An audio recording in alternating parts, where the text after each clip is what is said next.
Hello friends, आपके अपने ही channel ठीक है में स्वागत है। फ्रेंड्स, इस वीडियो में बात करेंगे एसटीटी और शिक्षक बहाली से जुड़ी लेटेस्ट न्यूज़ के बारे में।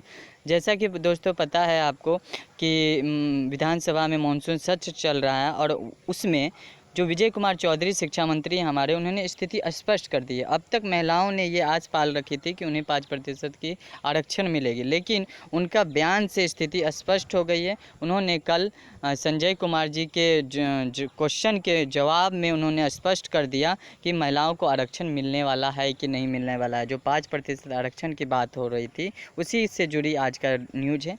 आइए देखते हैं क्या कुछ न्यूज़ है। न्यूज़ की ओर बढ़ने से पहले दोस्तों आपसे एक छोटी सी रिकमेंड है और रिक्वेस्ट है कि आप चैनल को सब्सक्राइब कर बेल आइकन प्रेस कर दें ताकि आपको शिक्षा जगत से जुड़ी तमाम जानकारियाँ सबसे पहले मिल सकें।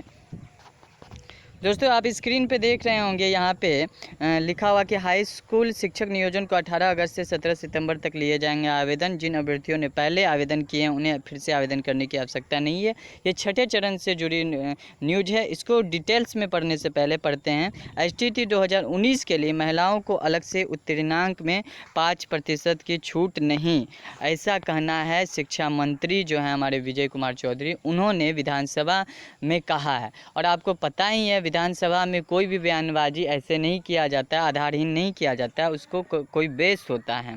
तो कुछ सोच समझ कर ही ये आगे के रोड मैप शायद तैयार कर लिए, इस वजह से ऐसा बयान जारी किए हैं। क्या कुछ बयान जारी किए उन्होंने डिटेल्स में पढ़ लेते हैं कि माध्यमिक शिक्षक पात्रता परीक्षा यानी एसटीटी 2019 के लिए महिलाओं को अलग से उत्तीर्णांक में 5% की छूट नहीं दी गई है। यह जानकारी शिक्षा मंत्री विजय कुमार चौधरी ने विधान परिषद में शुक्रवार को विधान पार्षद प्रोफेसर संजय कुमार सिंह के अल्पसूचित प्रश्न के जवाब में दिया और उन्होंने कहा कि महिलाओं के लिए 2011 में आरक्षण की व्यवस्था नहीं थी। मुख्यमंत्री नीतीश कुमार के नेतृत्व में सरकार ने महिलाओं के लिए आरक्षण की व्यवस्था कर महिला सशक्तिकरण के लिए काम किया है। शिक्षा मंत्री ने कहा कि इस परीक्षा के लिए जारी मार्गदर्शिका और बिहार बोर्ड द्वारा प्रकाशित विज्ञापन में सामान्य कोटि के लिए 50 अंक निर्धारित है और वही रहेगा। कोई 5% की छूट एक्स्ट्रा महिलाओं को नहीं मिलने वाली है। उन्होंने विधानसभा में ये बात कही गई है। आप दोस्तों सोच ही सके, विधानसभा में यह बात कही गई है तो ये इसकी कोई ना कोई मायने ज़रूर निकल कर सामने आ रही है कि 5% वाकई छूट मिलने वाला नहीं है। आप कितना आंदोलन भी कर लीजिए, शायद अब इस पर कुछ होने वाला नहीं है। अब आपको बताते चले कि ये छठे चरण से क्या न्यूज़ है उसके बारे में डिटेल्स पढ़ लेते हैं। आप देख सकते हैं यहाँ छठे चरण से रिलेटेड न्यूज क्या है कि शिक्षा विभाग ने छठे चरण के माध्यमिक और उच्च माध्यमिक स्कूलों में 33,000 से अधिक शिक्षकों की चल रही वर्तमान नियोजन प्रक्रिया पुनर्निर्धारित की है। जैसा कि रीशेड्यूल किया गया है और रीशेड्यूल करने के बाद जो नया डेट जारी है उसके अनुसार 18 अगस्त से 17 सितंबर तक आवेदन लिए जाएंगे। तो दोस्तों आपको जैसा कि मालूम था कि सरकार 15 अगस्त तक डेडलाइन दे रही थी कि छठे चरण की प्रक्रिया पूरी कर ले जाएगी, लेकिन ये डेडलाइन भी पोस्टपोन हो गई और डेट आगे बढ़ा दिया गया है। तो आप सोच सकते हैं कि 7वां चरण पर इसका प्रभाव पड़ेगा या नहीं पड़ेगा। 7वां चरण पे इस पर कोई प्रभाव नहीं पड़ना चाहिए। इसकी प्रक्रिया जल्द से जल्द समाप्त करनी चाहिए। अगर बहुत सारे जगह नियोजन प्रक्रिया रद्द नहीं होती तो शायद 15 अगस्त तक यह प्रक्रिया पूरी हो गई रहती, जैसे कि यह रफ्तार में चल रही है। 18 अगस्त से 17 सितंबर तक आवेदन लिए जाएंगे। आवेदन लेने के बाद जिन अभ्यर्थियों ने पहले आवेदन किए उन्हें फिर से आवेदन करने की आवश्यकता नहीं होगी। शिक्षा विभाग के उप सचिव अरशद फिरोज ने अधिसूचना में साफ किया है कि नियोजन इकाई की तरफ से काउंसलिंग का शेड्यूल बाद में घोषित किया गया है। और यहाँ भी वही बात बोला गया कि जिन अभ्यर्थियों ने आवेदन किए उन्हें आवेदन करने की आवश्यकता नहीं है। और एसटीटी 2019 के लिए महिलाओं को अलग से उत्तीर्णांक में 5% की छूट नहीं दी जाएगी, ऐसा कहना है विजय कुमार चौधरी जी का। विधानसभा में जो मानसून सत्र चल रहा है उन्होंने इसमें जवाब दिया। और अब ये क्या कह रहे हैं, ये देखिए, इनका बहुत मायने है इस बयान का। विपक्ष विधानसभा परिषद में शिक्षा मंत्री ने स्थिति स्पष्ट की। एसटीटी केवल पात्रता परीक्षा है, नियुक्ति की परीक्षा नहीं है। शिक्षा मंत्री बाहर ये सभी बयानबाजी हो रहा था, लेकिन अब ये बयान जो है विधानसभा सत्र में किया गया है, तो इसका कोई ना कोई मायने निकल कर सामने ज़रूर भविष्य में निकलेगा। और भविष्य में निकलेगा क्या, आप स्थिति स्पष्ट नज़र आ रही है कि जो 37,740 सीट घोषित की गई थी एग्ज़ाम होने से पहले, तो ये कहा गया था कि उस सीट के अनुसार रिजल्ट दिया जाएगा, लेकिन अब कहा जा रहा है कि यह पात्रता परीक्षा है, नियुक्ति की परीक्षा नहीं है।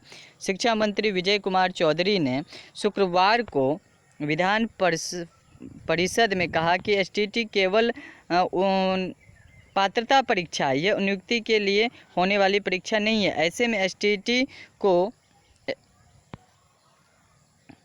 रिक्तियों से कोई मतलब नहीं है। उन्होंने यह बातें विधान परिषद में केदारनाथ पांडे के अनुसूचित प्रश्न के जवाब में कहा। शिक्षा मंत्री ने कहा, यदि किसी संस्थान को विज्ञापन देने के बावजूद एसटीटी पास अवृत्ति शिक्षक नहीं मिलते हैं तो इसकी सूचना विभाग को दे, इस पर संज्ञान लिया जाएगा, शिक्षा मंत्री ने कहा। साथ ही साथ उन्होंने यह भी बात कही है कि शिक्षकों की नियुक्ति के लिए एसटीटी परीक्षा उत्तीर्ण होने का बाध्यता सरकार द्वारा की गई है, ठीक है, और इसे शिथिल करने का सरकार का कोई विचार नहीं है। विधान पार्षद केदारनाथ पांडे ने पूछा था कि क्या राज्य के 72 अल्पसंख्यक माध्यमिक विद्यालयों में शिक्षकों के अधिकतर पदों वर्षों से रिक्त हैं, शिक्षकों के अभाव में वर्षों से पठन पाठन बाधित है, क्या उस विद्यालय के शिक्षकों की नियुक्ति के लिए एसटीटी परीक्षा उत्तीर्ण होने की बाध्यता सरकार द्वारा की गई है? क्या राज्य के 72 अल्पसंख्यक माध्यमिक विद्यालयों में शिक्षकों की नियुक्ति के लिए एसटीटी उत्तीर्ण होने की बाध्यता की शिथिल करने का विचार सरकार रखती है?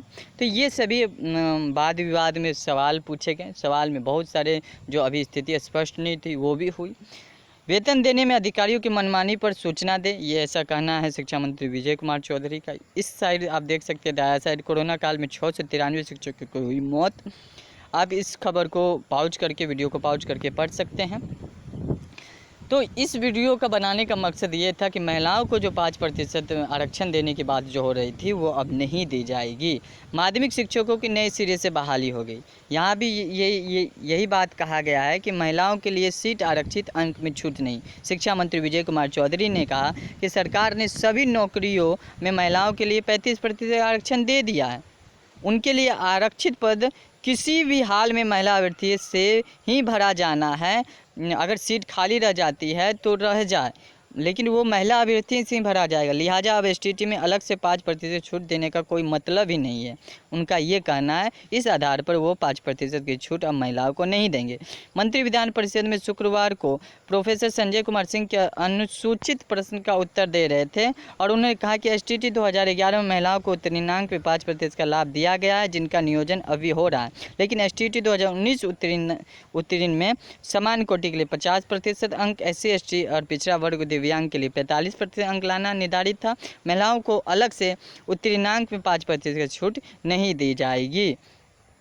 अब यहाँ पे माध्यमिक शिक्षकों के नए सिरे से बहाली के लेटेस्ट न्यूज के बारे में पढ़ लेते हैं। सरकार ने 2 जुलाई को घोषित नियुक्ति शेड्यूल पर रोक लगाई। पटना हाईकोर्ट के आदेश अनुपालन में की गई कार्रवाई। अब जून 2019 तक की रिक्ति होगी गणना रिक्तियों की। रिक्त पदों पर 18 अगस्त से 17 सितंबर तक होगा आवेदन। 30 जून तक उपलब्ध रिक्तियाँ छठे चरण के नियोजन में शामिल होगी। मेधा सूची 10 दिसंबर तक आएगी। तो आप देख सकते हैं यह प्रक्रिया कहीं न कहीं दिसंबर तक घसीटने की ओर में है। यहाँ पे वही बात कही गई कि एसटीटी 2019 में पास करने में महिलाओं को अलग से 5% अंक की छूट नहीं दी जाएगी। तो दोस्तों ये कुछ खबर थी आज का।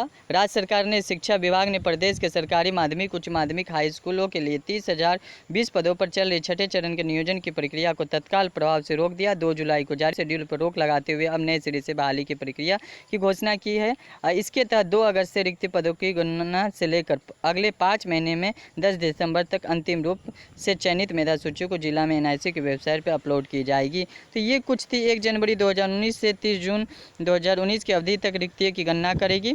ऐसे नियुक्ति होने वाले पदों की संख्या भी बढ़ जाएगी और 26 सितंबर 2019 तक नियुक्ति की अर्हता रखने वाले एसटीटी उत्तीर्ण अभ्यर्थी रिक्त पदों के विरुद्ध 18 अगस्त से 17 सितंबर तक आवेदन करने के पात्र होंगे। तो ये कुछ आज का लेटेस्ट न्यूज़ था। दोस्तों अगर आप हमारे चैनल पर नए हैं तो चैनल को सब्सक्राइब करना न भूलें। धन्यवाद।